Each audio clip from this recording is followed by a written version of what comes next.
Welcome to this week's edition of Black Authors Matter TV, where we interview the latest movers and shakers in the African American literary community.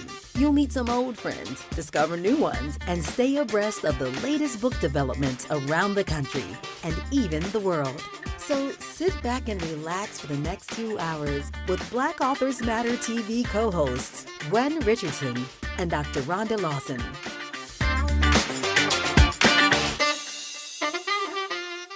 Good evening. It's August 20th, and you have reached Black Authors Matter TV. I'm Gwen Richardson, your host for tonight, and my co-host, Rhonda Lawson, or should I say Dr. Rhonda Lawson, will be joining us shortly. We have an amazing show again for you tonight, and before we bring on our first guest, which is actually two guests because they're co-authors of a book. I just wanted to give you some updates about the upcoming National Black Book Festival. For those who have registered as participating authors, you're part of an amazing group. This is one of the biggest groups we've had in terms of registered authors. So there's a lot of people from all over the United States. And also, of course, vendor space sold out the first part of July. So the vendor space is gone. But if you want to attend, we still have a few VIP registrations left. And once they sell out, we won't be adding any. So, and we're going to have an amazing children's festival on that Saturday, the 19th of October, where every child who attends will get one free book. And we have a variety of books. So we're really looking forward to it. And it's rapidly approaching. It's only, I think, 9 weeks away or something like that. So it's coming up. So anyway, our first two guests are going to be joining us now, and they are Ronnette White and Zahara Williams. They are co-authors of a book called Chronicles, and it's a book about relationships. So they are going to tell us what their book is about and why they wrote it. And they also, I believe, are co-owners of a business or partners in business as well. So welcome to Black Authors Matter TV. Thank you for having us. We appreciate it. Okay. So are you all co-owners of a business or partners in a business as well as co-authors of the book? Yes, we are. We are co-owners of a boutique private practice. We're based in Texas. However, we also service clients in Michigan and Ohio. Okay, so what kind of private practice is it? Well, we offer individual and couples counseling. So that's our niche. So it's a counseling business. Yes, ma'am. Because it could have been a law firm, could have been accountants. That's right. That's why I wanted to. So, now how old? What's the name of your company? Ivory Park. Okay, Ivory Park. And what prompted you? You know, when you name a business, there are all kinds of motivations for it. I've been in business many years, and I've had 3 businesses. So, but this Kush City is the most recent and the longest because Kush City's been in existence for 26 years. So we've been around a long time. So when you start a business, the reason why we chose our name was we were in the book retail at the time. Now we do more marketing and we put on the National Black Book Festival. But we wanted a word. We were looking for a word that said Black without using the word Black. And Kush is a tribe. It's a Black tribe, biblical Black tribe. And so that's why we named it Kush City. We were looking for it. Actually, we looked up kush.com because we started right when the internet took off. Okay. And it was taken. Kush.com was taken. So then we had to say, okay, what can we add to Kush to make it work? And we named it Kush City. So, you know, there's a story behind every business name. So for Ivory Park, what's your story for Ivory Park? Zahara. Okay, sure. I will. So we were thinking about something, obviously something with meaning for us. I'll start with park. Park, thinking about a place that you go to find peace and tranquility, clarity, whether you're taking a walk or you're sitting on a bench. And so that's what we like for our private practice to represent, is going to a place or coming to a place, which is us, our business, to find that and just sitting in a space that is comfortable for you. Ivory has double meaning for us. There's significance for me, just a family name of one of my favorite great aunts who is no longer with us. Her last name was Ivory, but then we also thought about the significance of the strength of the ivory tusk. And so that's how we incorporated Ivory Park. Okay, see, I told you there's a story behind every business There name. is. Absolutely. So tell us about your book. And do you have a copy of the book that you can show us? Connection Chronicles. Of course we do. Okay. So is this your first book that you all have published together? It is, yes. Okay. Have you all published any books individually? Any Yes, we other have. books? Oh, okay. We've been busy. Yes, we've published a couple of books together. Then I've published individually, and then also with another group. So Okay. So do you focus on nonfiction in terms of like motivational self-help type books? yes, a lot of it is about the exploration of self or professional growth and development, healing and recovery, and so those are our spaces that we delve into.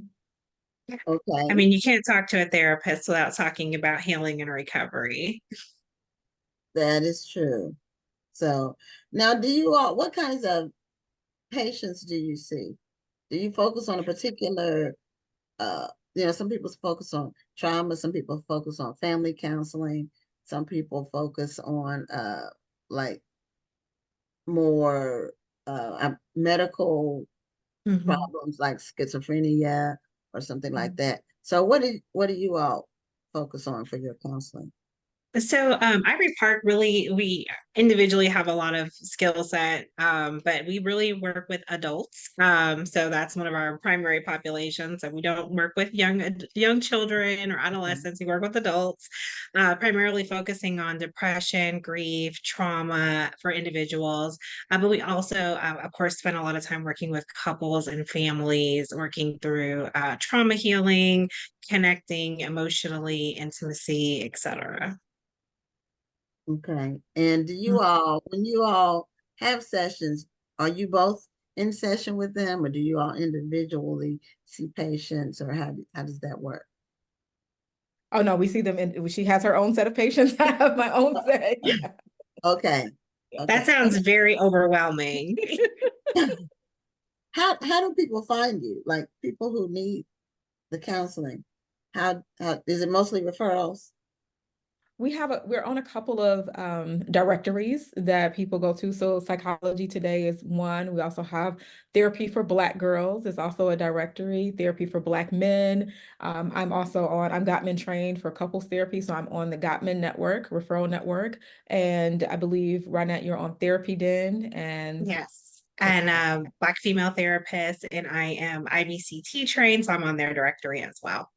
Okay. For couples. Therapy used to be something, well, therapy is fairly, I won't say new.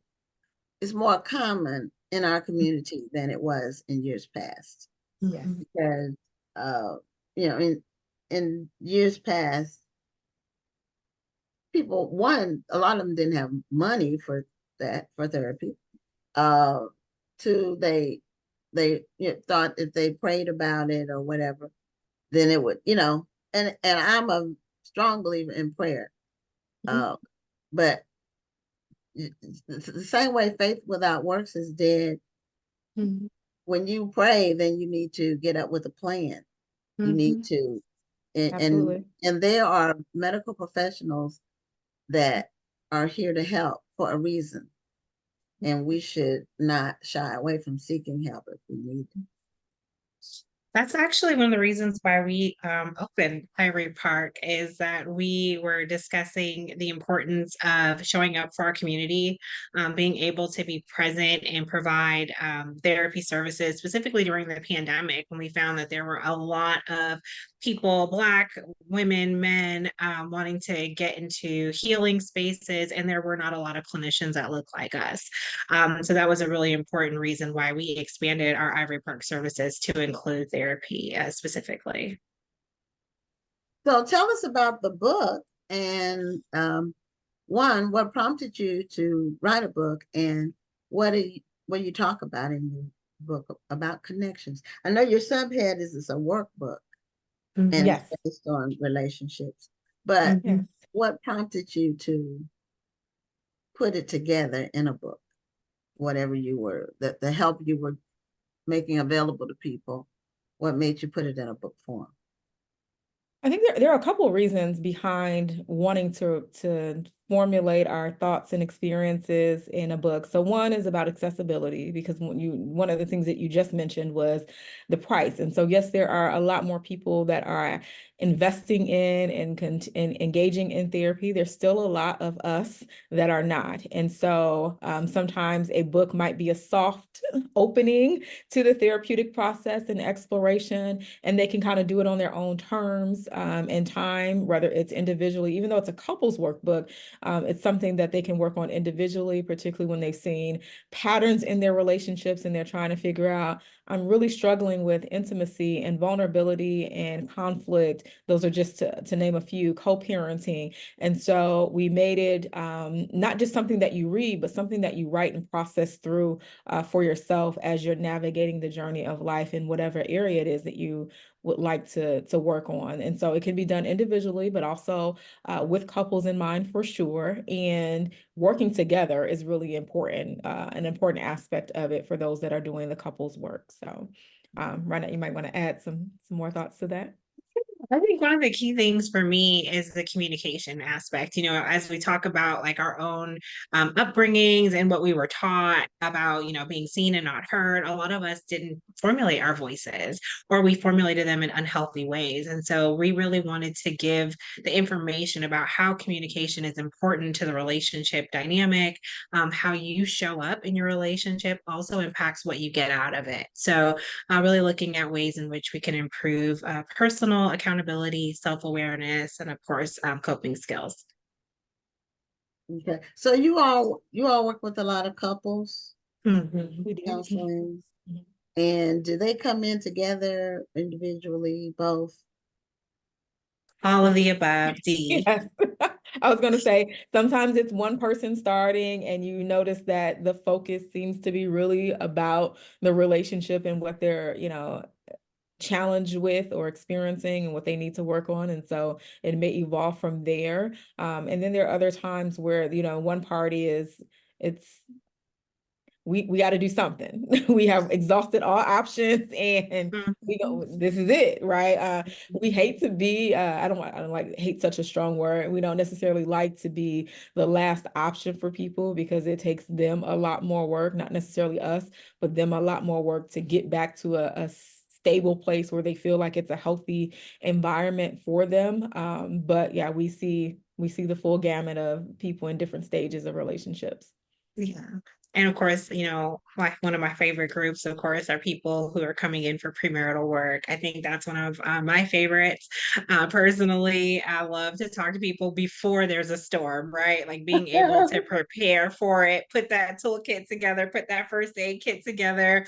We're not running into the bunker at that moment. We're really looking at how do we forecast and prepare ourselves for the life journey that we have in front of us. So I think, yes, exactly. We want to talk to people in all the phases of life. And not 30 days before you get married. I'll just put that out there because we get that a lot. Oh, it's a checkbox on their list of things to do, which is good. However, you really want to be a little more proactive to give it time and space to really work through and have an understanding of each other so that you can be prepared and hone those skills. So 30 days is too short, you're saying? It is. Absolutely. It's tough. But we get it. It can be done. It can be done, but we call those intensives because they're not the traditional therapy model. It's usually very compact with a lot of hours all at one time, really delving into deeper conversations and meaning. Okay, so for the premarital, are they starting to get cold feet, or are they just wanting to enhance their relationship before saying I do?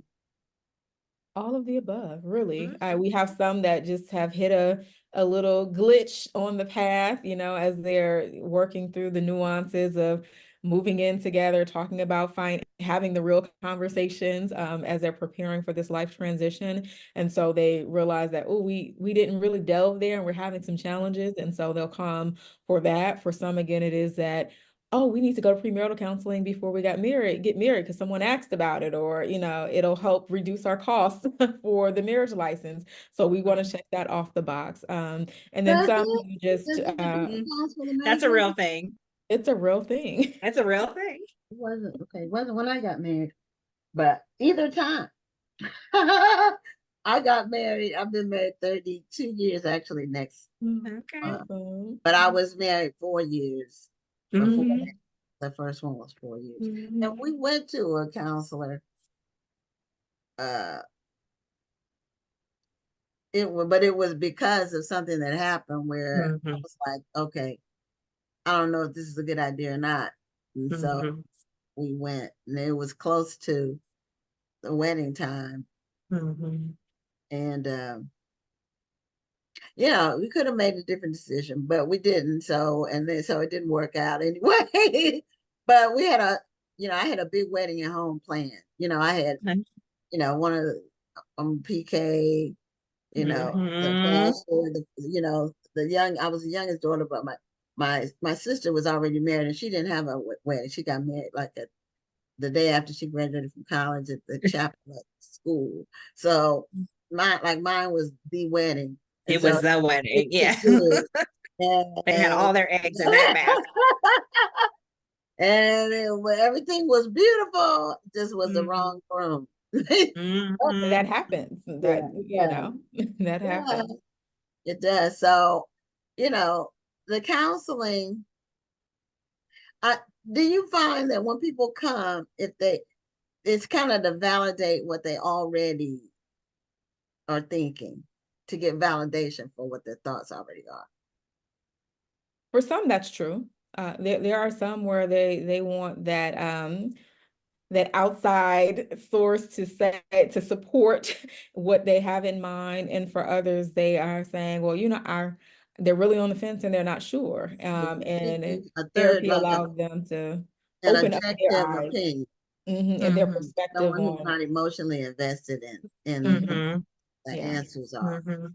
So Because like you said, your family was very invested in getting you down that aisle, right? Like they had a big wedding plan. They've been waiting for the baby girl to get married. And so they were going to push you down that aisle one way or the other. But having an outside of perspective may have given you the opportunity to kind of say, okay, but what is the wedding versus the marriage, right? Because those are two that's what I distinctly tell different people. things.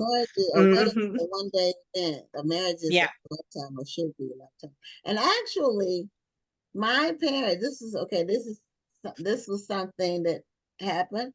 This was Hmm. years ago, but the night before my wedding, when I Hmm. got married the first time, I had a nightmare, and Hmm. I dreamed that my wedding dress was dirty, and I Hmm. couldn't get the dirt off of it. And so when I got up that morning, I went to breakfast. My parents were there, and I told them about the dream. And my dad said, "It's not too late." Hmm. So they would have been fine because they already could see some things I couldn't see, and Hmm. because love is blind. So, and Yeah. then after you get divorced, and everybody tells you what they saw, but they wouldn't tell you when you were telling what. How is that helpful? That's not helpful, right? Not helpful, but No. that's into trusting your intuition. Like these Yeah, signs Hmm. come up, and then the affirming yeah, message from your father are all signs, yeah. but because that feeling, right, and that Hmm. desire for this thing Yeah, that and people you care don't about. want to like embarrass the parents. You feel like it's Mm, just too much at stake at that point, Mhm. so you go ahead and do it. And when Yeah. when you're young, you're really idealistic about things more so. Mhm. When you yeah, get older, it's true. the second time around, your eyes are open. Mhm. It should be anyway. but you know, you live and Mhm. learn. It's all part of living and learning. For sure, absolutely. So is there a pattern with, I had planned to spill any beans tonight, but I guess maybe you all's counseling skills are such that I felt comfortable sharing it with you. And then via Zoom, I'm sharing it with everybody. But have you noticed a pattern in terms of when you counsel people who are married already? In this, it's a certain number of years when into the marriage.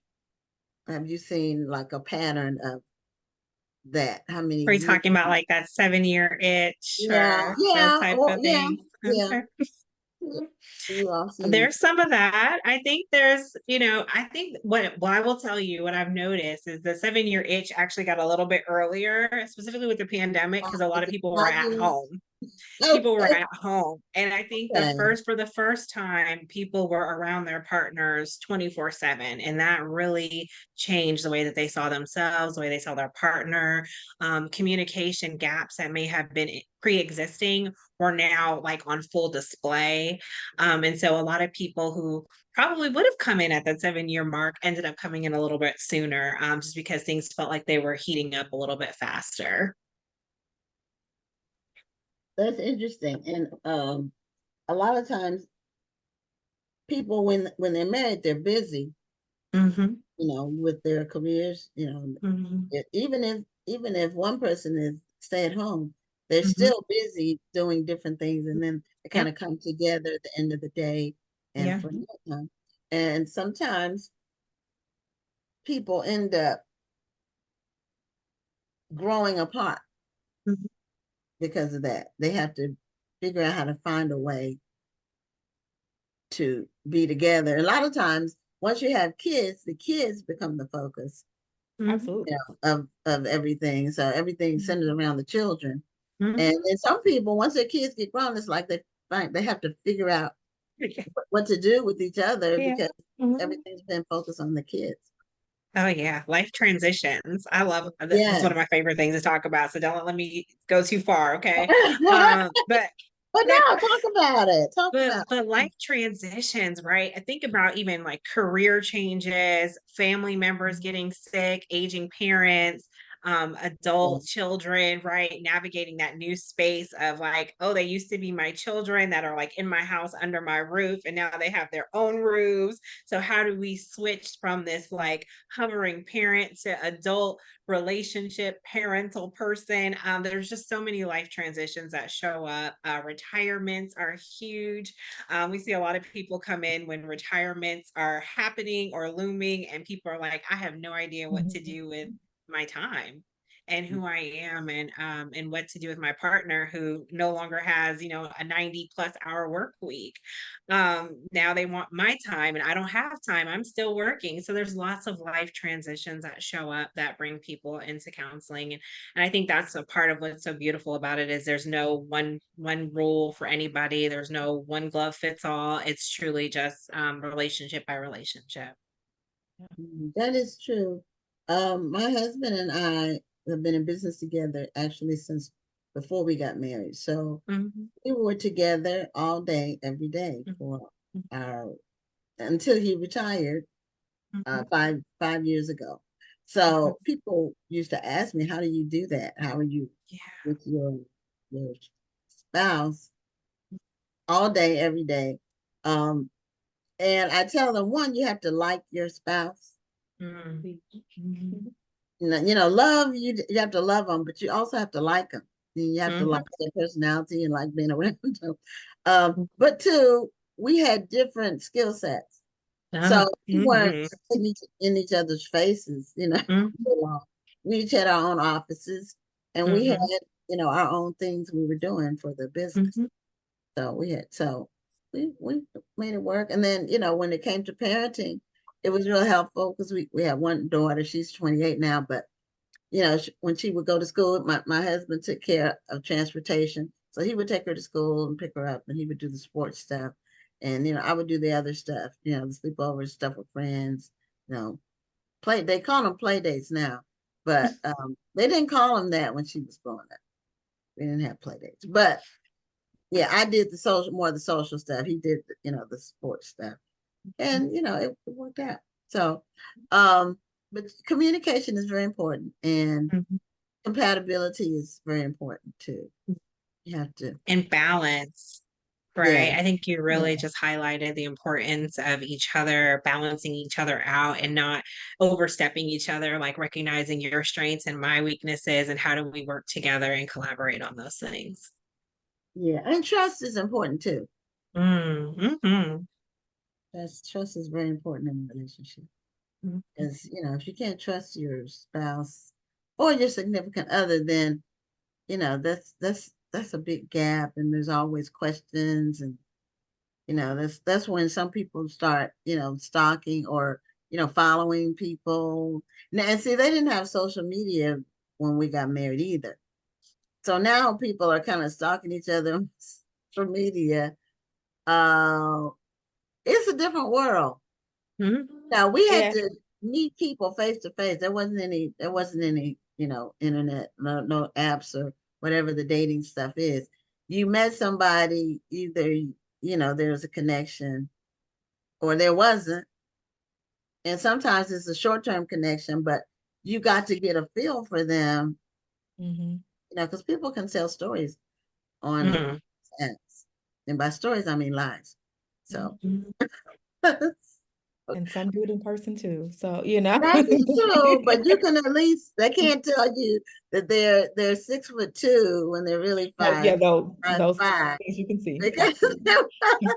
Absolutely. if you see them in person, they can't lie about their physical appearance at least. Mm-hmm. So anyway, show us a copy of the book again and tell us how, if people can get the copy of the book, as well as if people are looking for counseling. Now, do you all do Zoom? Do y'all do things on, I know they had the medical stuff where you can just do it online. I Yeah, forgot so what it's called. we have it's called telemental health. So we Okay, do yeah. offer telehealth services because we do service multiple states in throughout the state of Texas as well.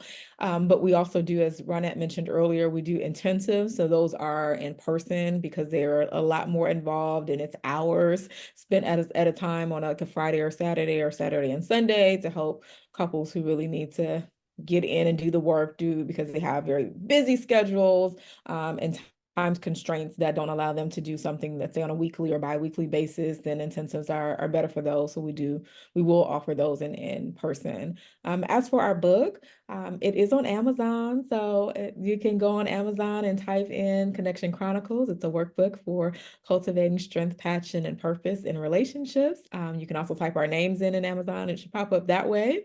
And also on our website, Ivory Park, IVORYPARKPLLC.com. You can purchase there as well, but then also find out about our therapeutic services, our workshops as well, and then a retreat that we are looking forward to in 2025. Oh, okay. Now, is this a couples retreat or what? Yes, it is. Mm-hmm. Oh, okay. All right. Well, so you gave the website. Normally Rhonda would type it into the chat, and she's not on. So Okay. yeah, but I will make sure that it gets typed in there. Or you all can type it in yourselves after the segment is over. You can Sure. just go in the comments and just type And sure. We can do your that. website in there for people who want to get in touch with you. And you can put a link to your book on Amazon too, your Amazon book link Awesome. as well. Awesome. Awesome. Well, we look forward to seeing you in Houston here Okay, so you all shortly. are going to be at the National Black Book Festival, Yes, we which will We be. will. coming up very soon. It's rapidly approaching. So we look forward to seeing you there. All Awesome. right. Look forward to it as well. Thank you so much Thank for having you. us. Okay, well, thank you for sharing, and good luck with you in your practice. Thank you. Thank We you. appreciate Appreciate it. it. Have a Thanks good for one. connecting with us today, Gwen. Appreciate Okay. your willingness to be vulnerable with us. Mhm. Oh, okay. I'm transparent about the things I want to be transparent about. Noted. Okay. Have a good evening. All right. Take care. Bye-bye. Bye. Bye-bye. Okay, so those were our first guests for tonight. And I didn't mention it at the beginning of the show. We do have one book to give away. We're giving away, this is an advanced reading copy, and we gave away one before, but this is Kwan's book, and I don't know, it's called False Idols, and it just came out a couple of weeks ago, I think. He is going to be one of the featured authors at the National Black Book Festival. So we're going to do the trivia about that book later on in the show. And before we bring on our next guest, I do want to check my because normally Rhonda would be on if she was coming on. So I just want to check to see if she messaged me, and she normally messages me on my Facebook page, which so I need to check. I just want to know for myself if she's going to be on later or if she can't come at all. So bear with me 1 minute so I can check my messages and see if she's messaged me. She said she's going to be a little late. Okay. All right. So she will be coming on. Okay. So I just wanted to make sure, because, you know, I have to be in a different mindset if I want to do the entire show myself versus, you know, it's different when you have somebody that you have as a co-host, and you have to, it's different. It's all the energy comes from you. Whereas when you're as a co-host, you can share some of the energy. So anyway, it's all good. So our next guest has been on the show before. And I think it was maybe 1.5 years ago. Her name is Sharon C. Cooper, and she has on her Black Authors Matter t-shirt. I have on one of our new t-shirts. I don't know if I need to, let me stand up and see if I can show. This is our t-shirt, Men Who Wrote, and we have 6 t-shirts now. This one is Men Who Wrote, and it has current authors on it. Ta-Nehisi Coates, Kwame Alexander. We only have like the first name and last initial, Walter Mosley. And then the other 2 names are James McBride. And what's the last name? Oh, Colson Whitehead. Okay. So those are, this is one of our shirts. And we will have them all, our full line of shirts at the National Black Book Festival for those who are attending this year. And so Sharon, welcome back to Black Thank you. Authors Thanks Matter for having TV. me. Yeah, and you were on like 1.5 years ago, I think. I'm guessing. But I think it's been at least a year. yeah, it has been at least a year. So you were on with another book that had come out recently, and now you have a new book. So and this is book 6 in a 6-part series. It is, yes, it is. I had to think about it because I'm on a different series now, so it's like okay, so there's trying to keep us straight. Now, are you indie? Are you indie published? I am indie, and I have, well, actually, my contract for traditional has finished, so technically, yes, I'm indie.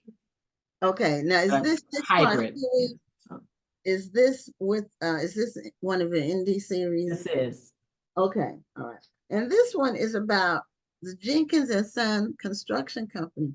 So it's about a family business, I guess. I'm guessing. It is. Okay. It is part of, it's actually a spinoff. It's the Jenkins and Sons Construction Series, but it's a spinoff from my Jenkins Family series. And the family, it's a family-run construction company. And each story, the first series had 5 stories, and this series has 6 stories. And in each one, just try to, share the family dynamics, how close the family is, and how they kind of, how they come together to run this business, basically. So how many, so on the cover of this one is The Cost of Love. Do you have a copy of it with you? I do. Andy, so you can show the cover to the audience. Yeah, it might show up backwards, so I'm not sure how that works. No, it's forwards. Oh, it's only backwards if it's Zoom. but if it's live stream Zoom, it's Okay. forward. Okay. I learned that when I did some live Zooming, and I did Zoom, but it wasn't live on Facebook. Gotcha. Gotcha. Oh, I did Facebook Live. That's what it was. I did Facebook Live, but it wasn't on Zoom. So Facebook Live is backwards. Okay. But Zoom, and then you do Facebook, is forward. Okay. And I have no idea why, but that's just like some trivia. I learned that. So I like the show the cover again. One thing that caught my attention about the cover were the colors, the color matching that you did. Because Yeah. there's an art to doing these covers, and I always like to look at people's covers. But you matched that green with, it looks like some green at the top. Yep, it's blue and black. Okay. Actually, I have to give all credit to the cover designer, Liz. She designed it. Usually what she'll do is ask me what I want, and usually I don't know what I want. And then she tosses out some ideas. And so these were a set of colors she hadn't used yet with the other, one of the things about having a okay. series is you They eventually have to start running out complement of each other. colors. Yeah, you want to tie them in together somehow. Yep, but not have them all the same either. Right. So she did a Right. fabulous job, Liz. Yeah, it's really, Liz really, and designed, yeah. even the font, I really like the font. Thank you. Thank So- you. So, and you only have one person on there. So this is the central character for this particular story. It is. I looked at it as his story. With that whole series, there's only the heroes on the cover. And then in most cases, when I'm writing it, I'm thinking this is their story. So. Okay. So it's Jenkins and Sons construction. So that means that all of the main characters are males. Is that right? In this series, yes. The Jenkins family series, the first 5 books were the granddaughters. It was the patriarch retired, and so none of his children wanted to take over the business, so he passed it down to his grandchildren. And so the Jenkins family series, those 5 books are for the granddaughters who ran the construction company. They each were trade certified, or they each had a trade. There was a plumber by trade, carpenter, electrician, etc. And so then once I finished their 5 stories, did the spinoff with the Jenkins and Sons, and it's the grandsons now who, for the most part, are running the business, but they're all running it together. They all have different roles, basically. Okay. So do you have a business background or family business background? What made you focus on? I do. I'm a sheet metal worker by trade. Haven't done construction in probably 35 years, though. And then I have a business background. I assisted in running our family's business. It was a pretty large childcare center in Wisconsin, and that was maybe 20 years ago. And so now I just write about that stuff. Okay, because I have a business background, to write about business, unless you just take it from the drama part. Some people, like the family business, for example, the Carl Weber series, they have a business, but the story is more about the drama than it is about the business itself. Okay. So yeah, it sounds I think like mine's combined both. Okay. There's a little drama, but not Carl Weber's level. Yeah. Yeah. So tell us about, since this is book 6, give us a little synopsis, a snippet of what happens, because people might want to go back and start. I know for me, when I read a series, I like to start at the beginning. So, Okay. and if I don't realize it's a series and then I read it out of order. Once I read the book, then I want to still go back and start, even if I started in the wrong place, if I started in the middle. So tell us about the first installment. How does it get started? And then bring us up to date with the 6th. Okay, first let me say, with all of my books, every single book I've written, I try to write them as standalones, because that often happens where someone might find me and I might be on book 5 in one of the series. The good thing is readers can pick up any one of my books and read it without being lost. So if they haven't read the other 4 or 5 books, they won't be lost. I definitely wanted to just say that. This particular series starts with Love Under Contract. And this is that is Nick and Samira's story. And it's when, because I had mentioned that the Jenkins family started with the girls, basically, the granddaughters. And so when that 5th granddaughter got married and relocated to New York, she kind of had to pass the baton to the next, cousin who was in line, basically. And then that's where Nick came in. So it starts, the series kicks off with Nick and Samira, and it kind of introduces a little bit more about the business. The grandfather, who's the patriarch of the family, who they all look up to. He's this bigger than life kind of guy, but loves his family. And so it showed him, basically teaching him. There were some scenes where just schooling him on, how to handle business situations that came up during that story. That story had a little bit more drama than some of the other ones. And it just kind of set the tone. I attempted to set the tone for the rest of the stories in that series. He has a twin brother, and so Nick is, I think his role is, he's a sheet metal worker by trade, but he manages the company now. And then his brother, who has a finance background, he's the CFO of the company. So he's the second book. The third book, who's the third book? I can't remember who the third book was. I think the third book was one of the carpenters. That might have been Jerry, then Liam. Liam was the architect. And so each book, each of the characters, they either have a trade or something that can enhance the business, basically.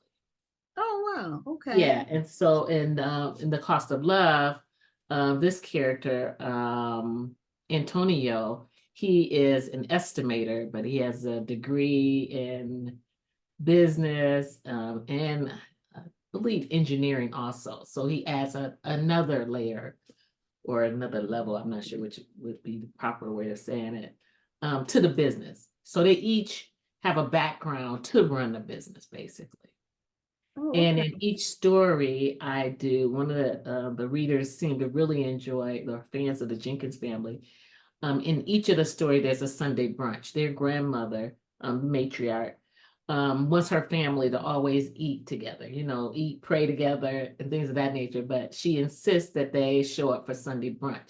And Sunday brunch is this big, huge, banquet like every Sunday. And their family is so huge. So, they live in a mansion and the whole family, generations, show up on Sunday for Sunday brunch. And so that's a big part of the series also. Okay. All right. Now, how many books when you were on before? I'm trying to recall it. But seems like you had like 30 books or something like that. Is that a close? I can't remember then, but right now I'm either at 43. I think I'm at 43 now. Okay. I knew there were a lot. I knew it was like more than 12 or more than 24. Yeah. Yeah. I knew it was quite a few. Yeah, and those are, some are indie, some are traditional in that number. Yeah. Okay. And so what do you like most about the writing that you do in terms of how you present it to the reader? Like what do you like most about doing that? Yeah, I think what I enjoy most of my stories, even if they're the series characters aren't related, I really try to create this family vibe through, like, even with my Atlanta's Finest series, they are a group of security or personal security specialists, but they're a family, a connection, whereas, kind of family driven, sort of speak, even though they're friends, co-workers, but they come across as a family. And that's the same with the Jenkins family, with the Reunited series. So that's one of the things I really am pro family with my stories. What do I enjoy? I think what I enjoy and hopefully readers enjoy is every book is different. I really, really, especially the more books I write, now that you learn a little bit more every book you write. So I try to really incorporate things I've been learning, and then try to make sure that when a reader picks up my book, they feel like they know that they're going to get an enjoyable story that might not be like that next person's story. And, it'll be unique, but still hopefully enjoyable. Now, are they all with males featured as the main character, or is it a variety? Well, they're all romance novels. And I would say for some reason, usually even when I'm planning my stories, the male characters, the ideas for the male character comes before, I think of those before the female character. Not sure why, but it usually works out that way. I don't know if it's just easier or, so when I'm mentioning a story, I often say, Ashton's story, or, I usually mention the guys more quicker than I mention the heroines. Not sure why though. Yeah. Not sure if I even thought about that really, but Okay. So how long have you been writing? When did your first book come out? my first book came out in the spring of 2012. So what is Well, that? you've done 12 a lot of writing in a short period of time. years. Yeah, 12 years now. Yeah. Yeah, and you have 40 something books. That's a lot. That's Yeah, a lot of yeah, writing in a short period of time. it So do is. you write full time? I do. I didn't Oh, start out writing full time, but the last few years I've been writing full time. okay. And if you were to give someone advice who wants to be like, how far in were you before you made the decision in terms of book count? How far and what made you decide I want to do this full time? Ooh, how far in was I? I might have had, I can't remember. I probably had at least maybe 10, 12 books, maybe even more than that before I did it full time. Because I eased into full time, whereas like was originally working full time, then started working part time or Okay. doing some consulting work. And so I kind of eased into it. So it's kind of hard to say because I still did, even though I was writing full time, I still did some consulting on the side.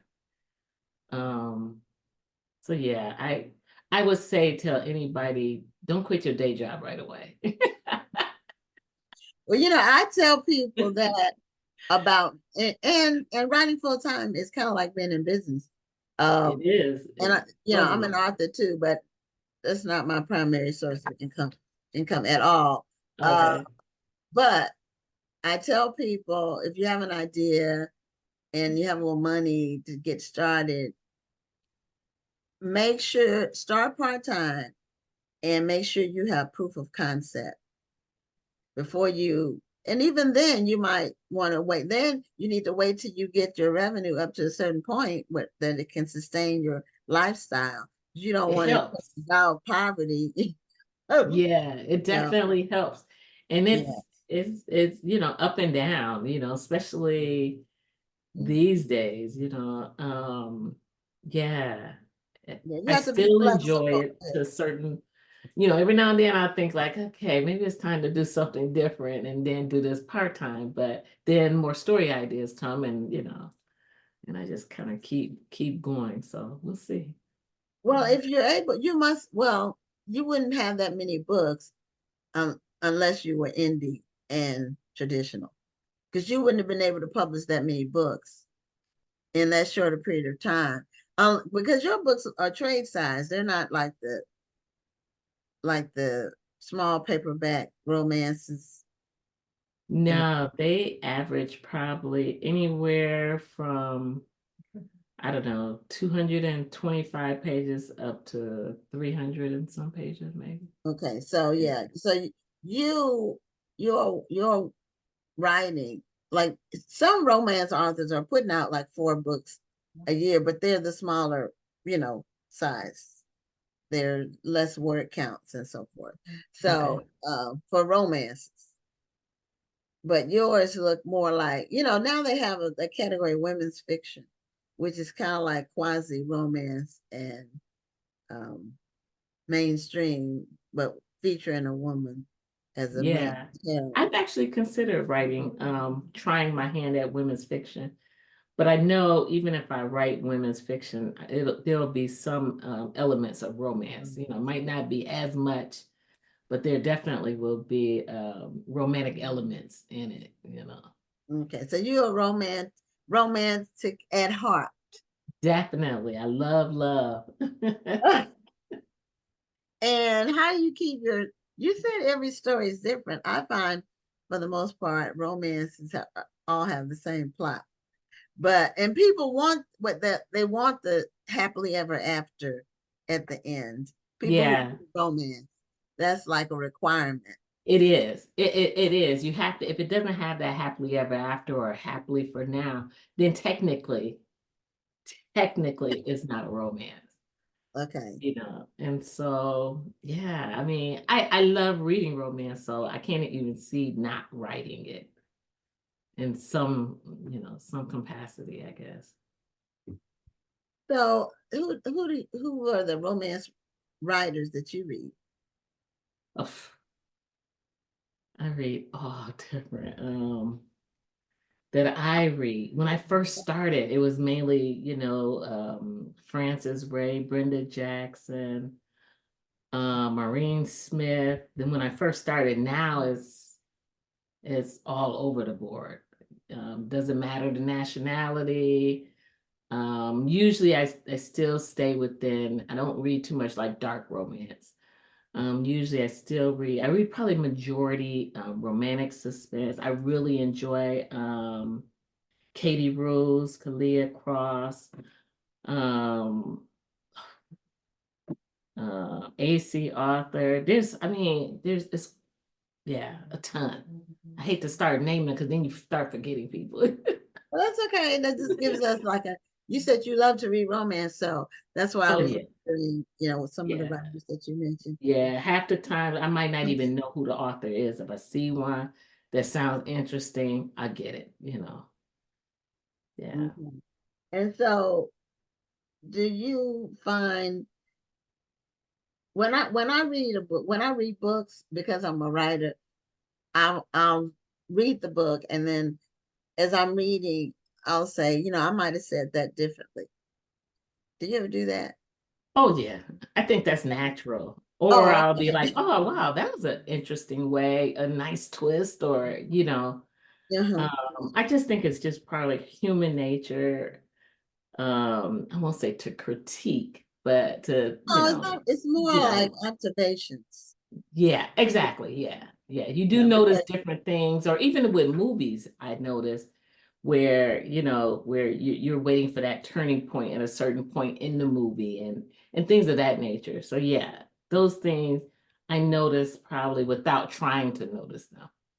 You just okay, know, like yeah, at not this it's not point, something intentional. should happen. Yeah, it's not like you're doing it for like a book report or anything like that. Right, exactly. Just as you're reading, you notice things. Yeah, yeah.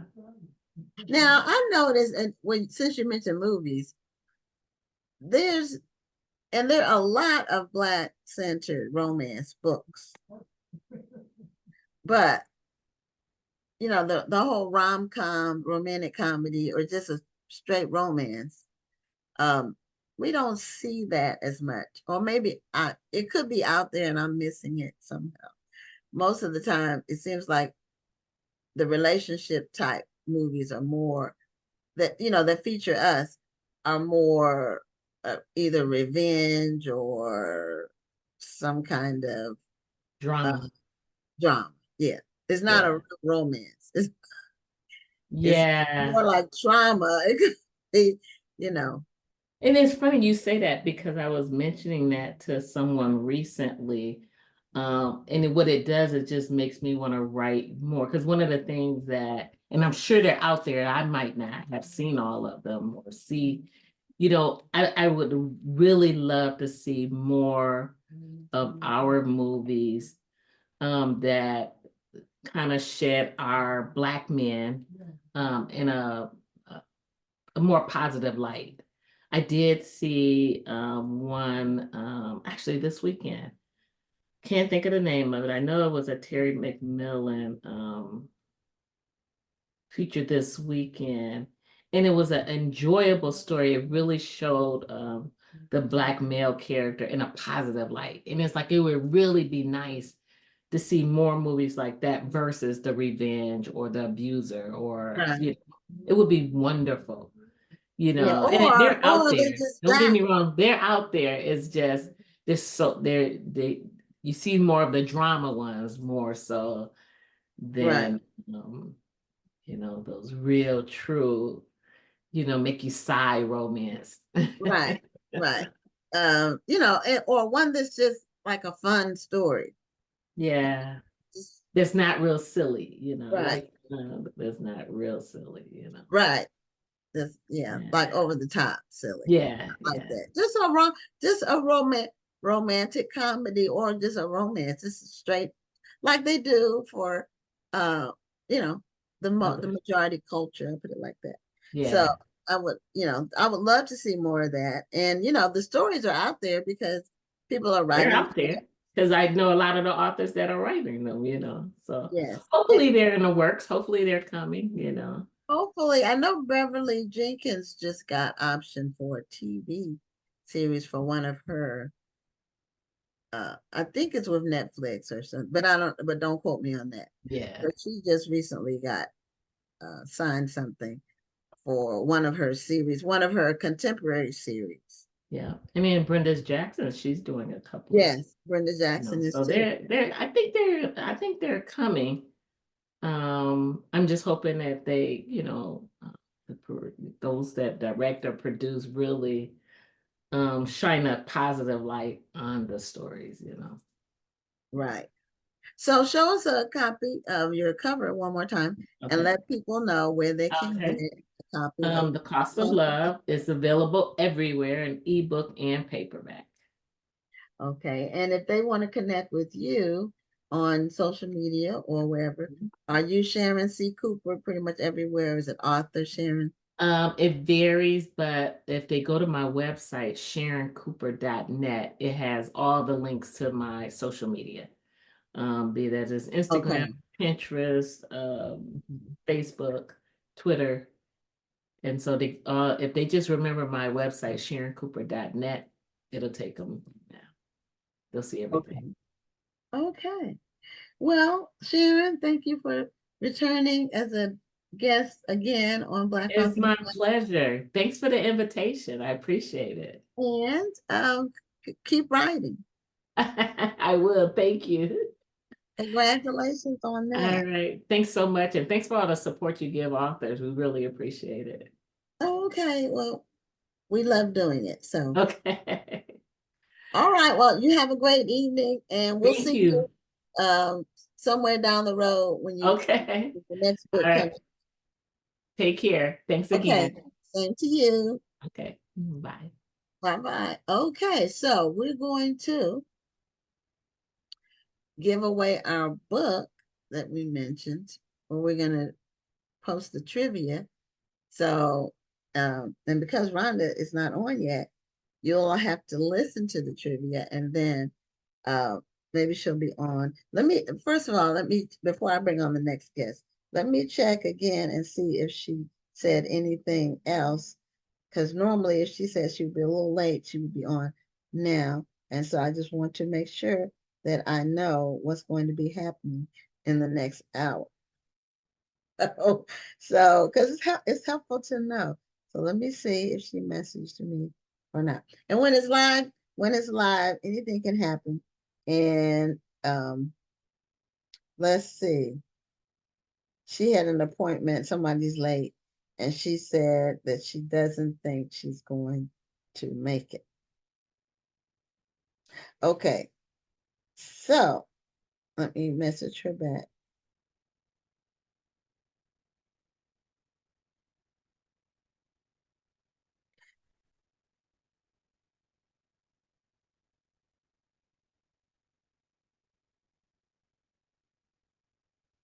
Okay, so I apologize for that. I just want to make sure that she knows that I saw her message. So our next guest he's a doctor, and we appreciate him joining us in the evening.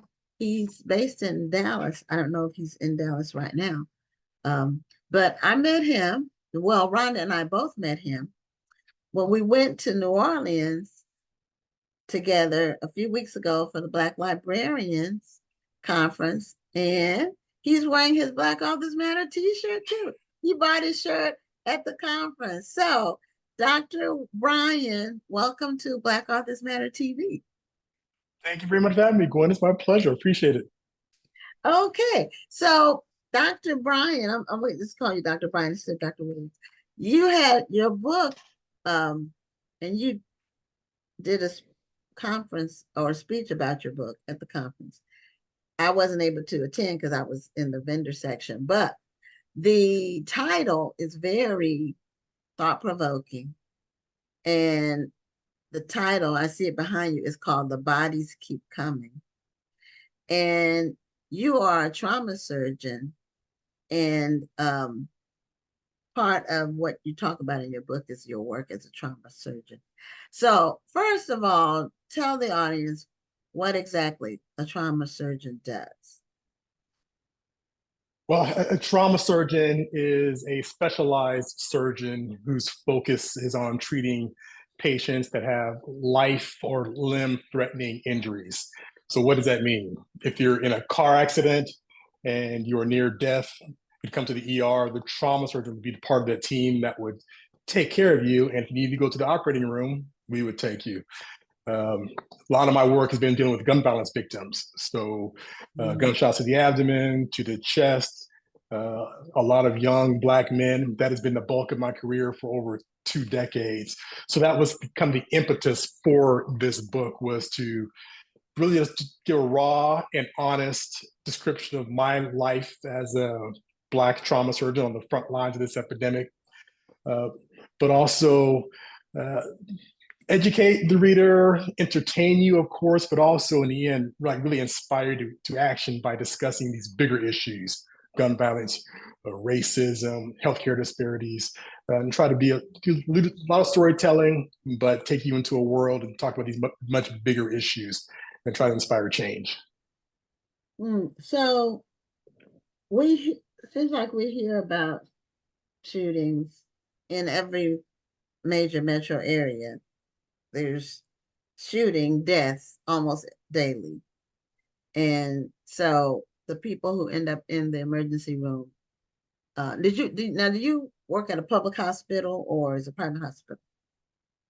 My career has always been at public hospitals. That's why I chose to work in these hospitals, because I wanted to take care of patients that had nowhere else to go. I felt that that's what it meant to be a doctor, was to provide the highest quality care to anyone. So from Atlanta, Dallas, Chicago, Boston, and Tampa, like I focus on working in these county hospitals so I can be part on the front lines of the people that need the most help.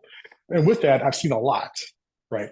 Of course, we'll talk a lot about gun violence because I'm a trauma surgeon, but also there's just the disparities in health that really impact Black and Brown communities.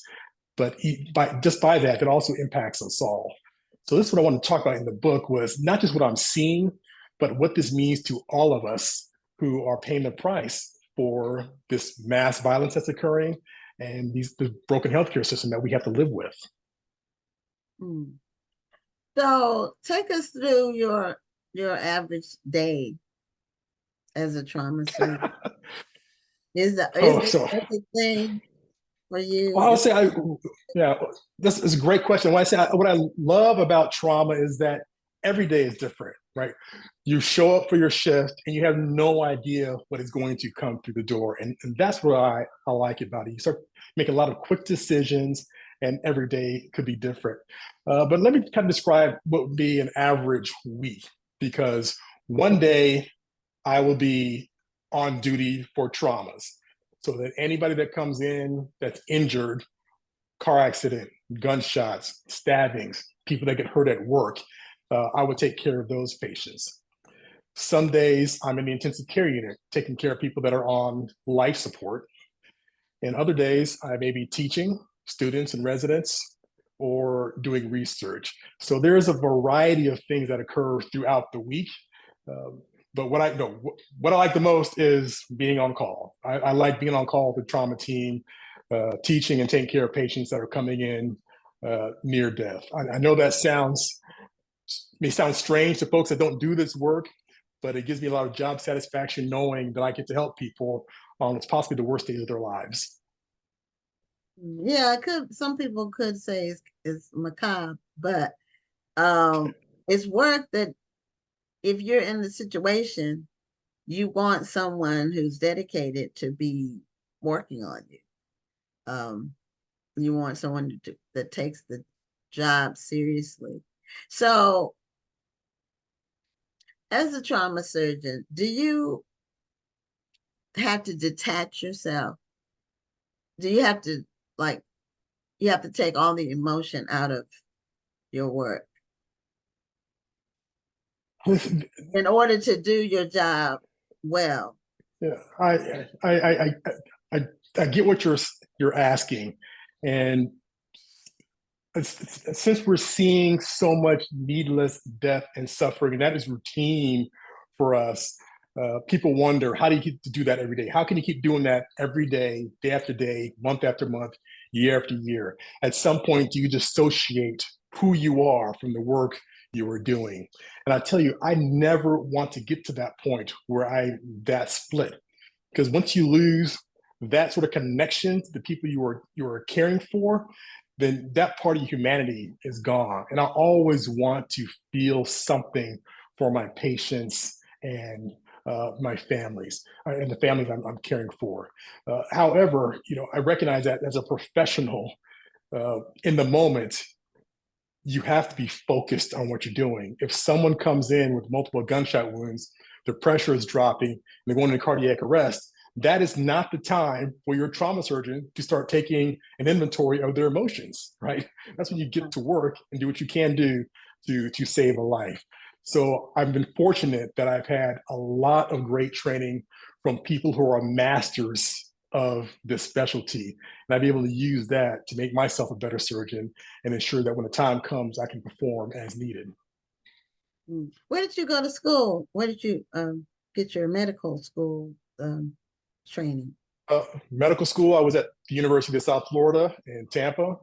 I did my undergrad at the Air Force Academy.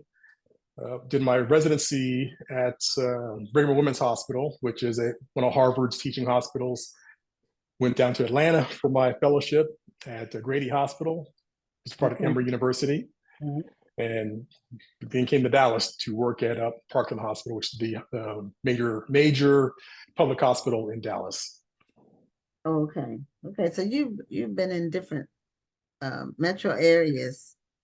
And spent some time in Chicago too, Gwen. I've been around. Oh, okay. Yeah. Well, Chicago, unfortunately, they seem to not run out of, you said the bodies keep coming. Seems like every weekend there's a large number of people being shot, and a certain percentage of those die every weekend. Yeah, but I want to say Chicago has a lot going for it. It's in the news a lot for gun violence, but I think that's unfair that as a city, they bear the brunt of the national narrative about the impact of gun violence, because what is happening across communities across the country. And here's what I want, in the book, I want to bring this part out, is that when we're talking about gun violence, we have to talk about race. Don't mind us. There's a couple of dogs losing their mind. I have a cat, and he was meowing at the door a few minutes ago. Right. So we have to talk about race, right?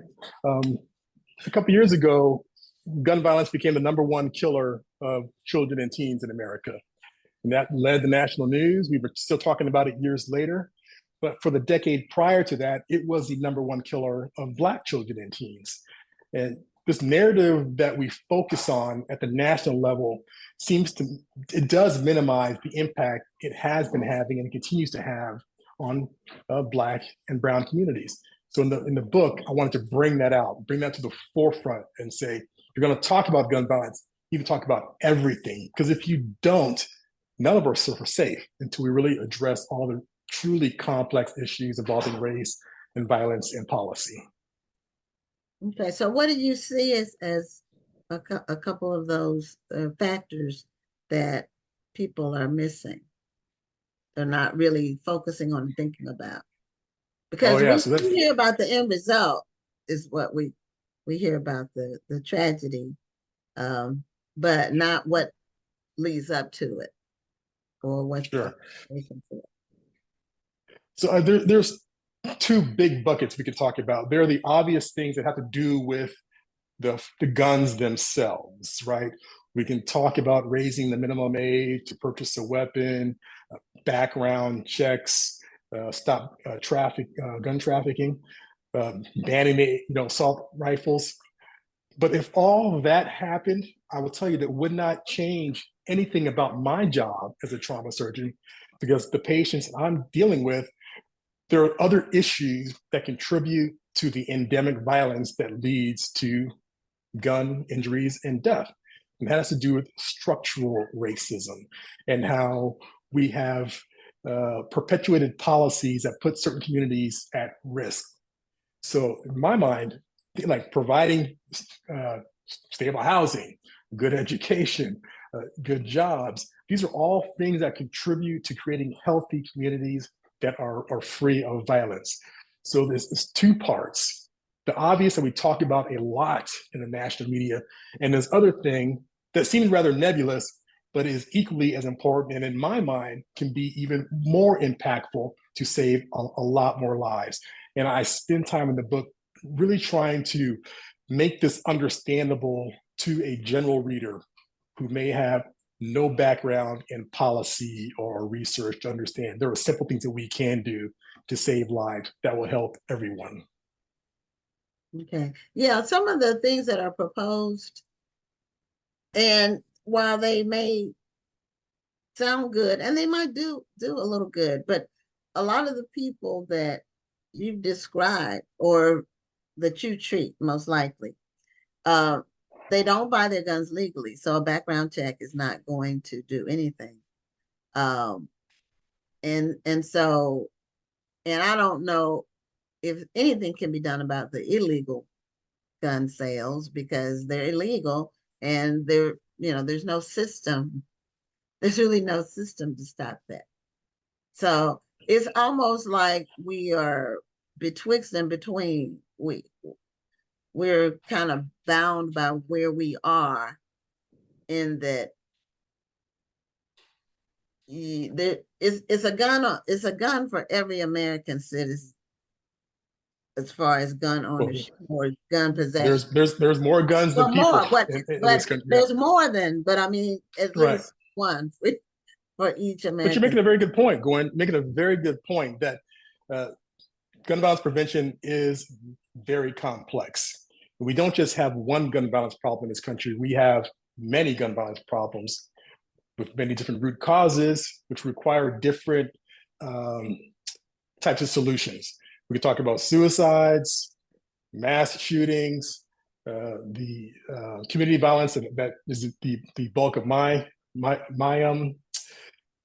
practice, intimate partner violence, these are different types of gun violence, and they have different root causes, so they require different types of means to address them.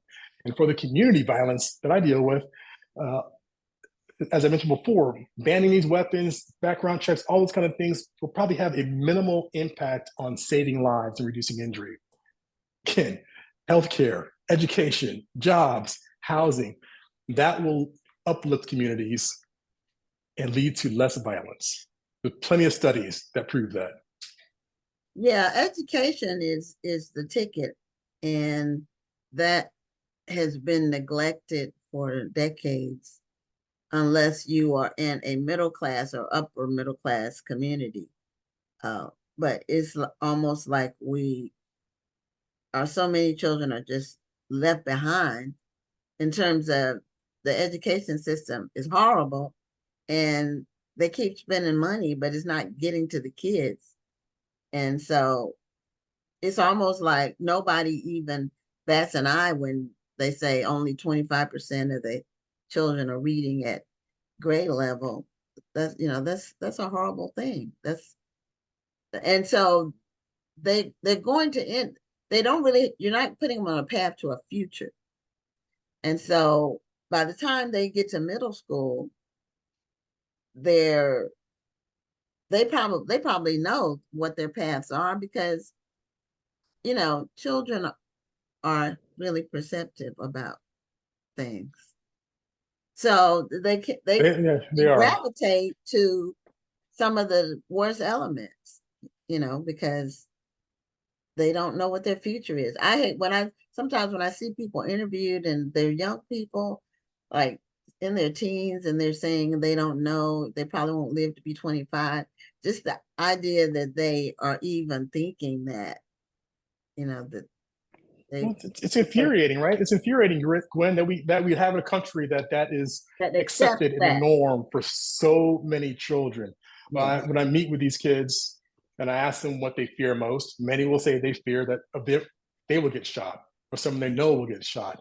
I go into a room and ask people who know someone who's been shot, and over 90% of the hands go up. These are kids, these are children and teens that are living in these sorts of environments. We can do something about it.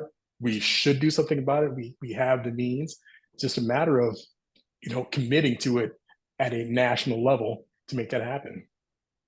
Yeah. So if someone were interested in trauma surgery as a career, what would you, let's say they're 12 years old, and they're pretty good student. So what would you recommend that they do if they wanted to be on the path to do what you do, or any kind of surgery? Because surgery is one of the higher forms of medicine, just because of the really the hand skills. You have to, your hands have to be steady, and you have to really know anatomy. Trauma surgery is the best specialty in medicine, Gwen. And if there's a 12-year-old that out there, I would recommend, one is to go to my website, brianwilliamsmd.com, and send me an email, because it is important to get connected with people early that can help mentor you along this path. And that's one of the things I enjoy doing. But just in short, it's going to involve going to college, getting a college degree, 3 to 4 years. Med school is 4 years, and then your residency after that. Surgery is a minimum of 5 years of training. And then I did another 2 years of research and another 2 years of fellowship. So you're talking about years of training. Mm-hmm. But when you're 12, that is the time to get set on that path, because really you have to have the grades. You have to have the grades. But also another important part is having someone that's been on that path before that can tell you what the pitfalls are and what things that you should be doing and should not do. And that is something that we, as Black people, need to ensure that we're doing for youngsters that want to go into this profession, because there are so few Black men in medicine, less than 3%. So the role models are not there. So we all have an obligation And the folks in my circle have a desire to ensure that we can increase that number moving forward. And right now, the forces are against that happening, right? There's anti-DEI forces rolling across this country that are working against us to make that happen. Now, what made you interested in it? Like, when did you have the epiphany that, hey, I want to be a trauma, or I want to be a doctor, and then doctor first, and then a trauma surgeon? Well, this is a funny story, Gwen. I did not plan to become a doctor. It was never even on my radar. My first career, when I finished at the academy, I was an aeronautical engineer. So I was an Air Force officer doing engineering. And it was during that time that I got this bug that I wanted to become a doctor. And this is how I know it's important to have people that can help direct you through the process, because I had no one, and I was just learning on my own how to apply to medical school, and then the residency following that, and then the fellowship. But I decided I wanted to become a doctor. Didn't know what kind of doctor I wanted to be, just become a doctor because I felt I could help people with that profession. And during my medical schools, when I did my rotation on trauma surgery, we do different rotations on surgery, psychiatry, obstetrics. Day 2 of trauma surgery, I was on a night call. I described this night in the book when a gunshot victim came in, and I was just mesmerized how the team went to work to save this patient. And it was right then I said, that's what I want to do. I want to be a trauma surgeon and do what these people do. Oh, okay. Wow. Now I have another question. I watch some of the medical shows, and I wonder, I don't know if you watch any of them, but I wonder how close they are to what actually happens in a hospital. I'll tell you the ones that I like them for the medicine. I've actually learned quite a bit about medicine and just different ailments, different diseases. And they seem to, some of the shows seem to pick some rare medical disease that hardly anybody gets. But I like just learning about that. And one of my favorites is The Resident. And I don't know if it's returning or not. But I also like Chicago Med. That's the other one that I like. So my number one pick for medical shows is Scrubs.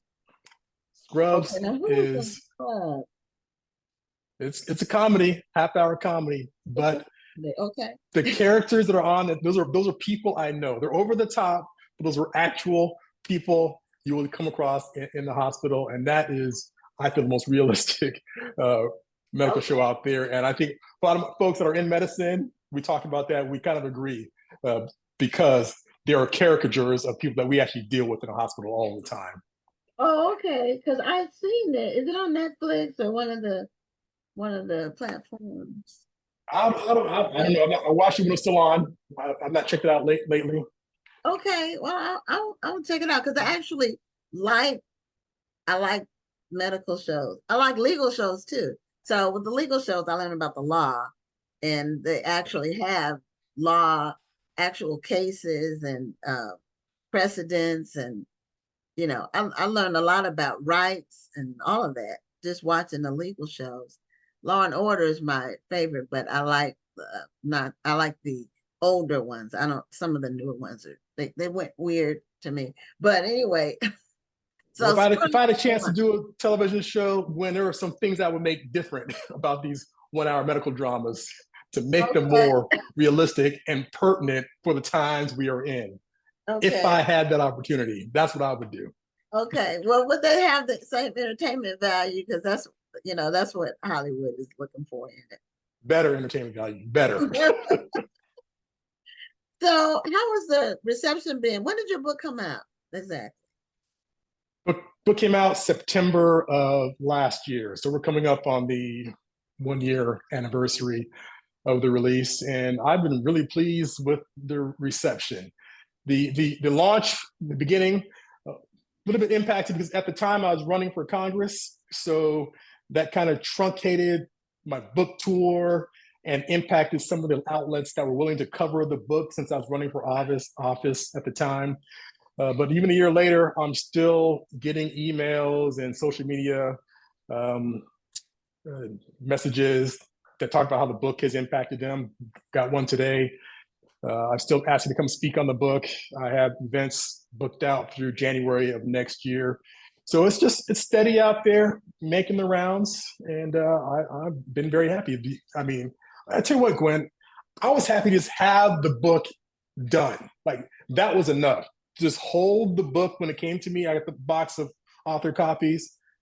That was enough for me. Everything else has just been a bonus. So I'm just enjoying this ride, trying to be present, and hopefully when people read the book, when they're done, they've learned something, they've enjoyed the book, but also they're inspired to go out and make the world a better place. Well, I like your title, and one of our regular viewers said, it's such a great interview, and please, Dr. Williams, I don't know if you're on TikTok and Instagram, but this person recommended you get on TikTok and Instagram to reach the younger audience. Yes, there's so many platforms and not enough social time. media overload. Yeah, Social media that's overload. the way I'm trying to write, Gwen. I'm trying to write. I understand it because I'm not on TikTok, and I mean, I'm on Facebook and I'm on Instagram a little bit, but there's so many. I will say, you can split yourself. To me, you can just be too taken in too many different directions, and it will be hard to be good at all of them. So I try to focus on the two that I can be good at. I'm mostly active on Twitter and LinkedIn. Okay. Dabble in Instagram. Okay. I may have my daughter do a TikTok at some point. She can handle that. But really, if you want to contact me, if you go to my website, I answer all of my emails.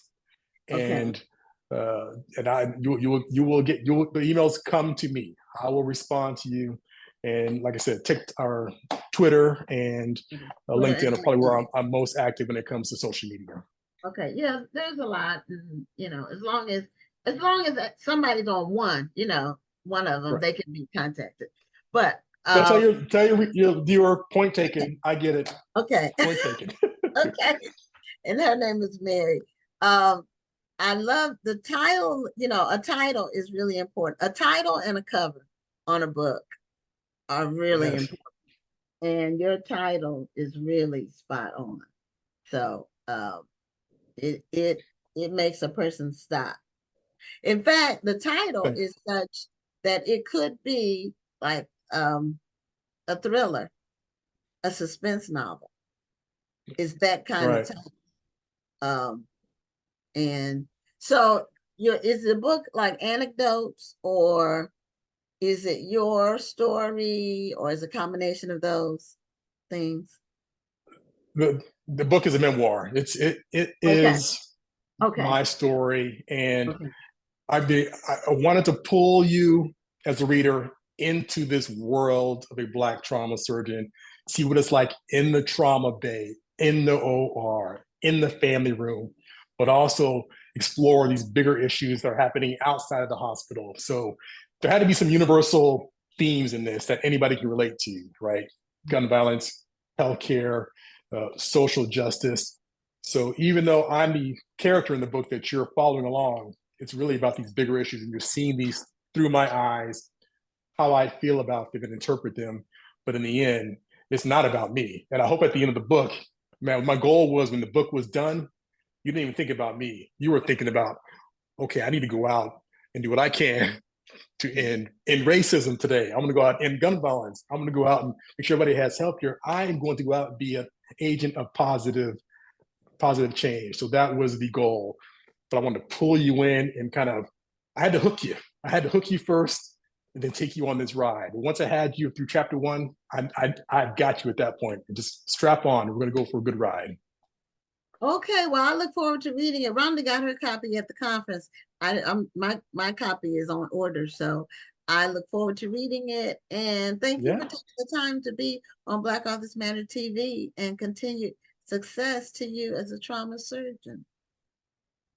Thank you very much, Gwen. I appreciate being on here. And again, you viewers, I'm a speaker. Reach out to me. I can come speak at your event. Virtual book clubs. I love doing those as well. And Okay. again, hit my website, brianwilliamsmd.com. Okay. Well, thank you, Dr. Brian, and you have a great evening. Good night, all. Okay. All right. That was Dr. Brian. He is a trauma surgeon, and we met him when we went to New Orleans. And Ron and I are going to be, in a couple of weeks, we'll be at the Harlem Book Fair, and we're going to meet some more people there too. So, some of them may end up on future episodes of the show. But this final guest for tonight is also someone that I met at the Black Librarians Conference. And it's funny because her name is Janice Newsum, and we met years ago, and she's from Houston. It's funny, I had to go all the way to New Orleans to meet her again. She used to come to our store, she said, when we had our store years ago. And then I found out at the conference that she is over, I think you're over the Coretta Scott King Book Awards.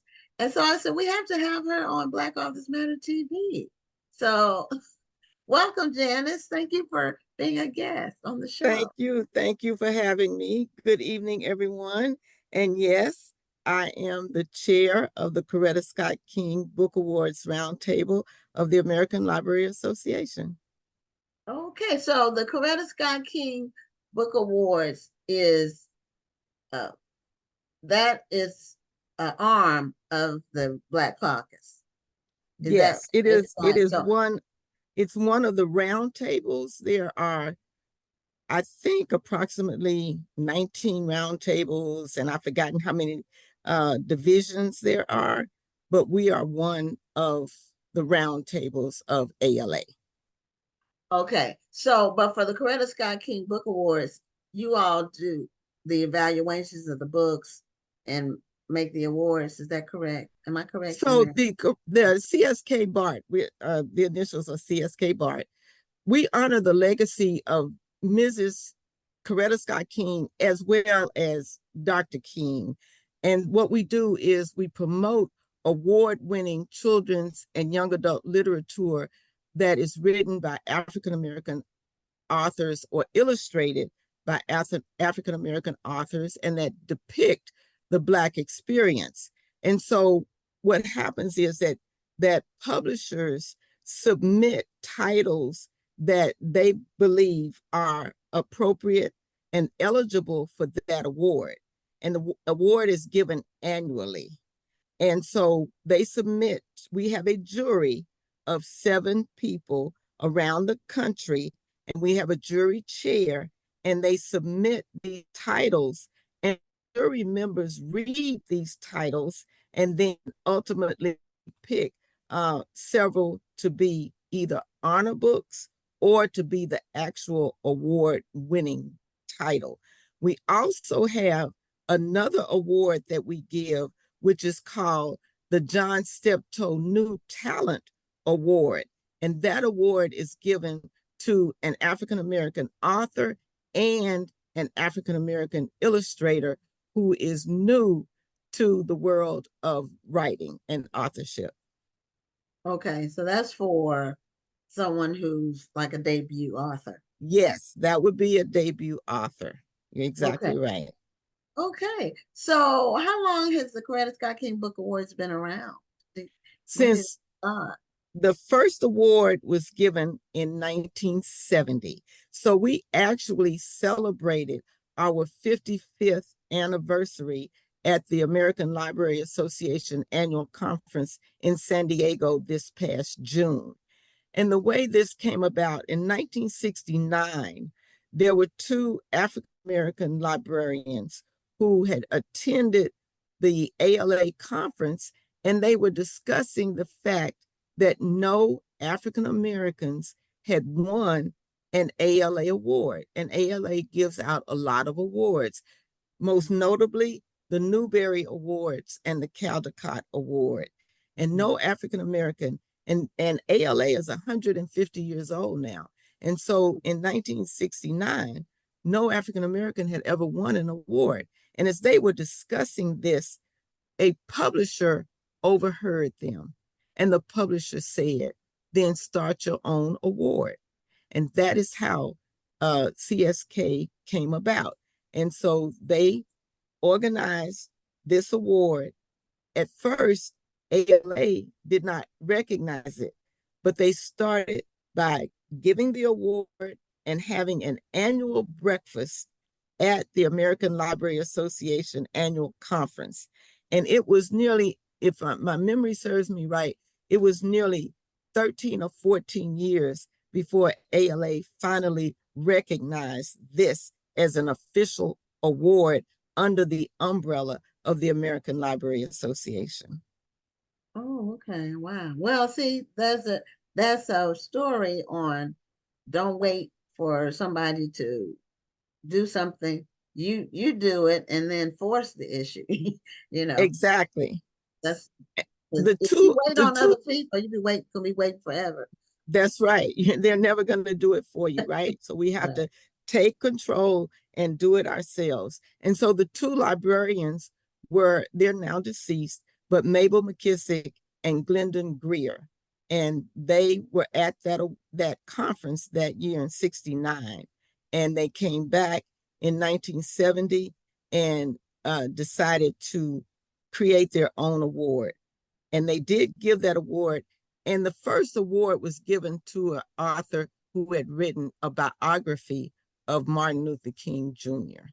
And let me think, the title was, the author was Lily Patterson. I can't right now, the title of her book is not coming to mind.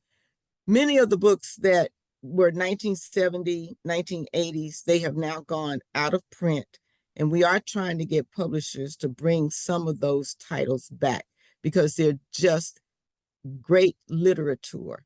And it's a lasting contribution to the literary world. But books do go out of print, and so we're trying as much as possible.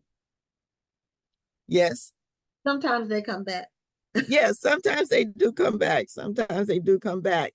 And I forgot to mention, we also give a Lifetime Achievement Award, which is called the Virginia Hamilton Award. And that is given to an author for a body of work. Okay, so our winner this last time was, who was the 2024 winner? Oh my goodness. I can't think of Christopher Paul Curtis. It was Christopher Paul Curtis. Okay. Who was our Virginia Hamilton Lifetime Achievement Award winner.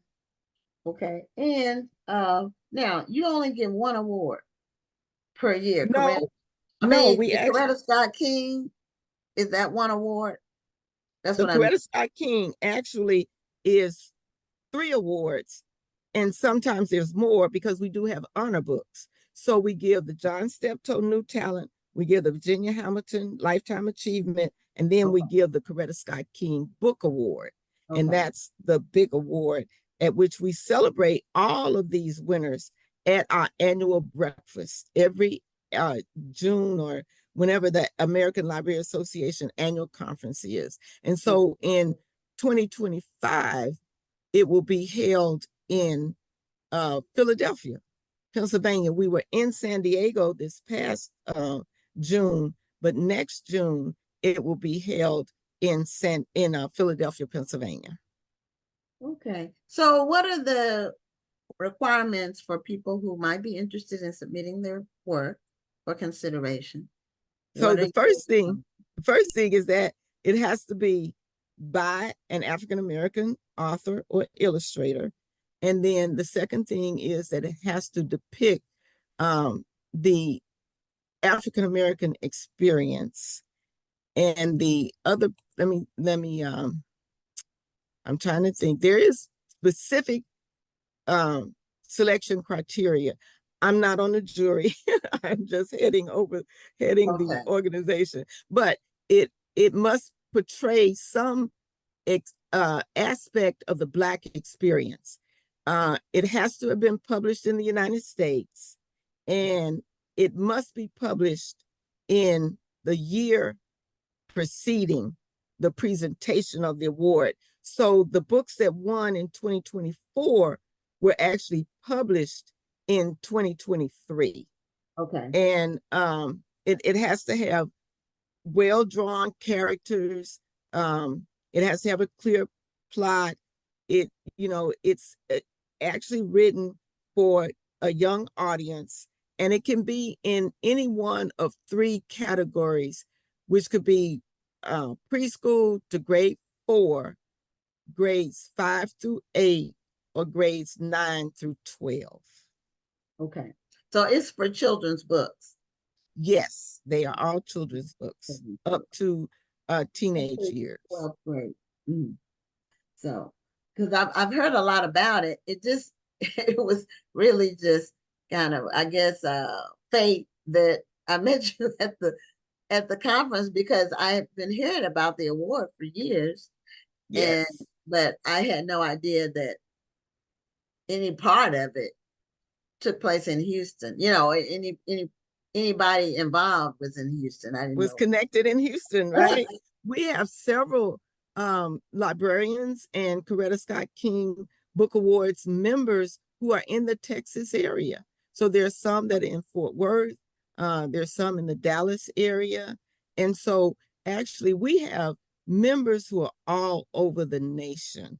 So members who are, if you are an ALA member, you can also become a member of the Coretta Scott King Book Awards Roundtable. Okay. All right. And so the ALA members, though, they have to be a librarian or studying to be a librarian, don't they? No. Actually, the lady who chaired our breakfast in San Diego is not a librarian. And so you don't have to be a librarian, but you do have to have an interest in libraries and good literature. And so she actually is an adjunct professor at Texas Women's University. I believe it's Texas Women's, where she is an adjunct professor, but she is in literacy campus. And so, no, you don't have to be a librarian. You don't have to be a licensed librarian. Yeah, I thought it was only for librarians. And otherwise, you have to be like an associate member or something like that. You know how you can actually be a full-fledged member. Okay. And you don't have to be a librarian. We have publishers who do become members of ALA. We have people who are in the book business who become members of ALA. We have people who are involved in books, like they provide a service in terms of books. They may have an app, they may have a library management system, they may do book fairs, but anyone who has an interest in books and literature and libraries, you're welcome to be a member of ALA.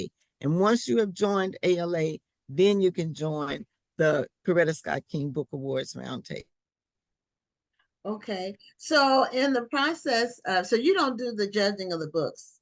I don't, no. Okay. As a chair, I'm not on the jury. We do Okay. have a jury, and we have people on the jury who are in Jersey, who are in New York, who are in Ohio.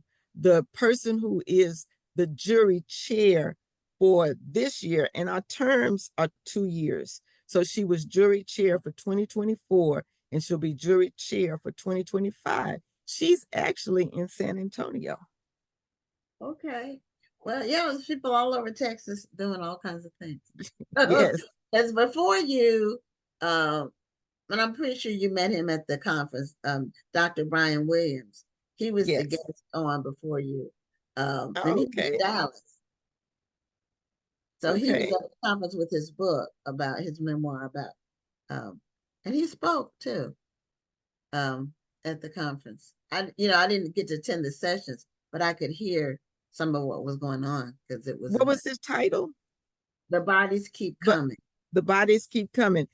Actually, my husband attended the National Conference of African American Librarians, and he was there with me, and he went to that presentation.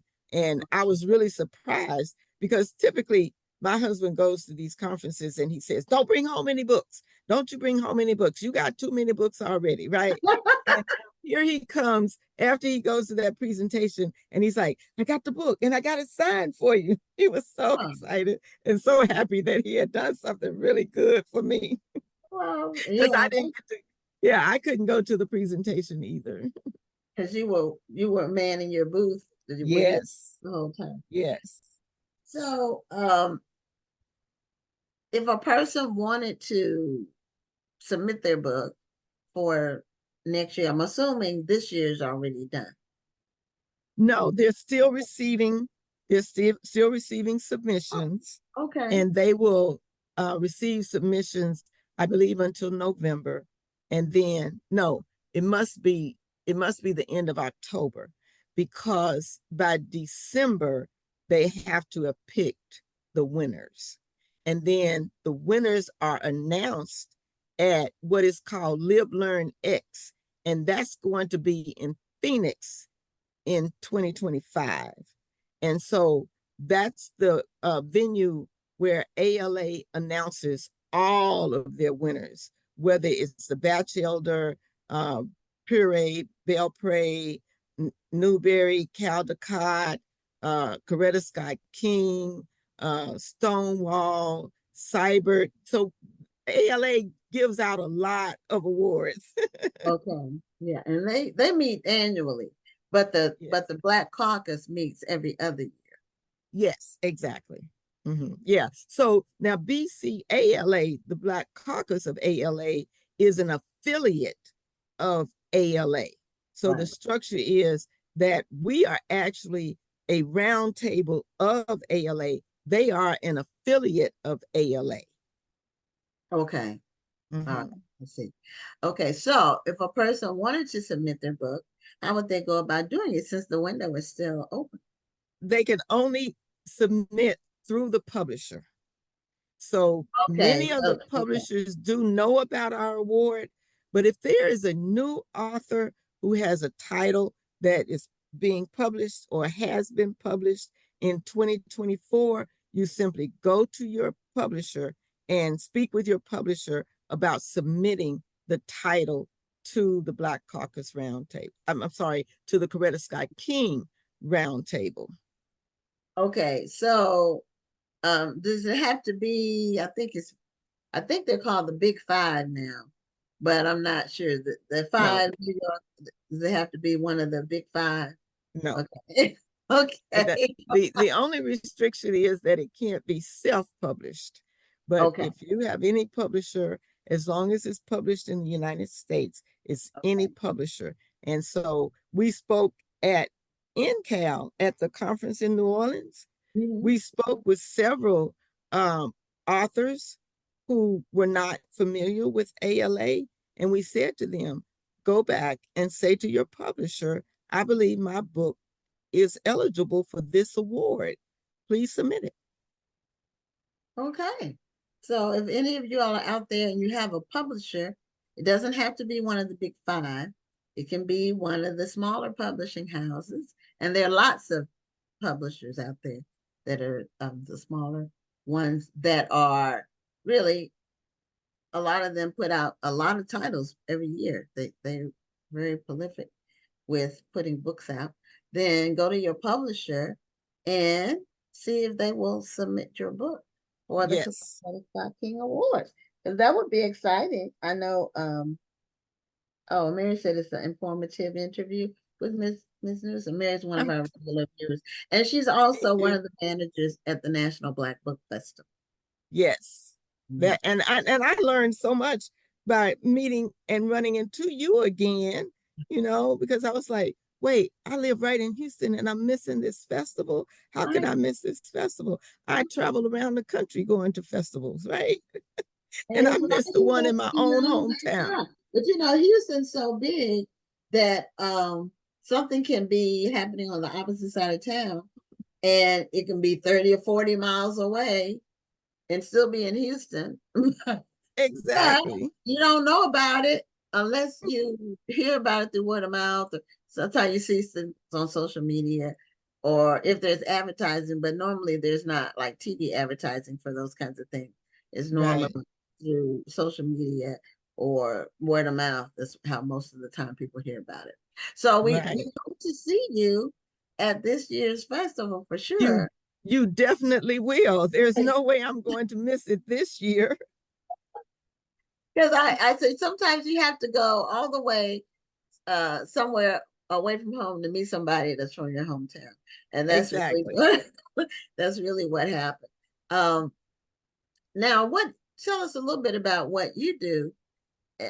You're in the library system yourself as a professional. So tell us a little bit Yes. about what you do. Well, I actually started out as an elementary school librarian. So I began my library career. I was an elementary school teacher Okay. and was looking around for something else, right? I'm like, okay, I've been in the classroom now for 15 years. I don't really want to be a principal, but I would like to do something else and, maintain this career in education. And my sister-in-law lived in Columbus, Ohio, and she was a public librarian. And so I called her up and I said, tell me about librarianship. And so we talked, and she told me, her responsibilities, how she worked, her work schedule, that kind of thing. And I thought to myself, okay, I could become a librarian, but I need to be a school librarian because I do not want to give up summer vacation, Christmas holiday, spring break. Okay. Okay. And so That is I a decided, benefit. The yes, I decided to become a school librarian. And so I actually worked at the Jack Yates High School as a high school librarian as well. And then I was offered an opportunity to get my doctorate at Florida State University. And I decided to do that. And I went to Florida State, got my doctorate, and then was offered a position as a professor at the University of Houston, Clear Lake. So in the Houston area, there are two school library programs. The University of Houston, Clear Lake is the one in Houston, and then there's one at Sam Houston State in Huntsville.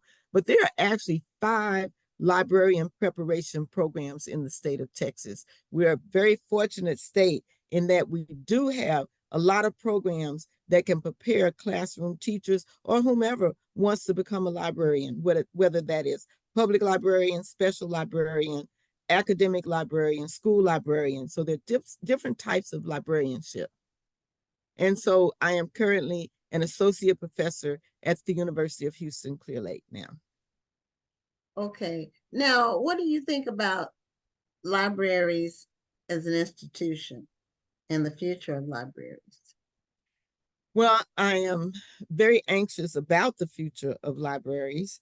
I am very hopeful that we are in a phase that is going to pass. As they say, this too shall pass. Libraries are the bastions of available information. We provide access to information and accurate information. Now, we're in a period where people are trying to keep us from having the truth, okay? But libraries have always been about providing access to the truth, whatever that is, whatever genre that happens to be, whatever topic that is, whatever content that is. And librarians adhere to the principle and the ethics that intellectual freedom is a right, especially in this country, right? We're in a country where people should have the freedom to read and to learn whatever they want to read and learn. And no one should restrict that right. But at the moment, we are in a situation where there are forces that are trying to say there's information that you don't need to know. And so we're going to keep it from you. And we're going to keep it from your children as well. You know, I tell people in a library, there is something to offend everybody. Okay. But you don't have to read it. right? If you pick up something that you find offensive, you can put it down. And then as a parent, you have a right to say, well, I don't want my child reading this because my child is a minor and I'm making decisions for this minor. But you don't make decisions for my minor, okay? I make decisions for my child, not someone else. And so I may let my child read The Hate You Give, okay? You may not want your child to read The Hate You Give. You may not want your child to read The Giver. When I was in as a school librarian before I moved over to higher education, I had a parent who challenged The Giver, right? She didn't think her third grader should read that book. Well, my third grader had read it, and that's fine. You don't want your third grader to read it. You have every right to make that decision. But I let my third grader read it. And we sat down and we discussed it. We had a parent to challenge another book called Catch a Cloud because she thought it advocated sex for teenagers, right?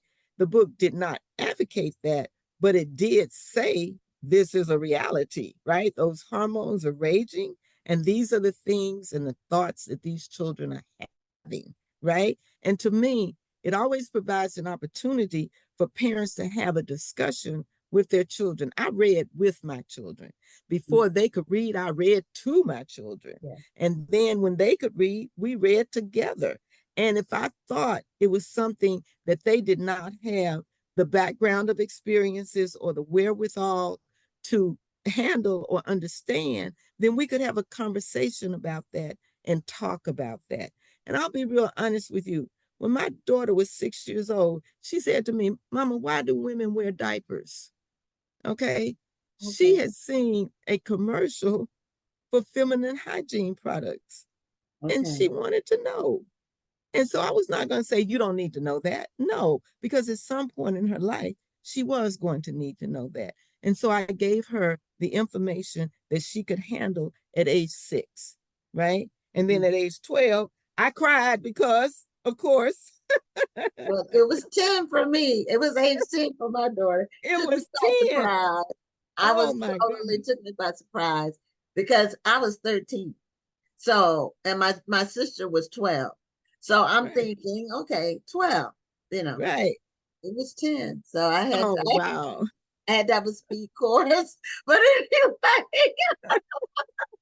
anyway, it was interesting. But we make it work. And you have to give them facts. That's one thing. Exactly. They need facts. Right. And we need to be honest with our children. There are things that have happened in this country that no one is proud of. But in fact, they happened, right? My husband and I, in 2020, we became, again, I grew up in Memphis, Tennessee during the Civil Rights era.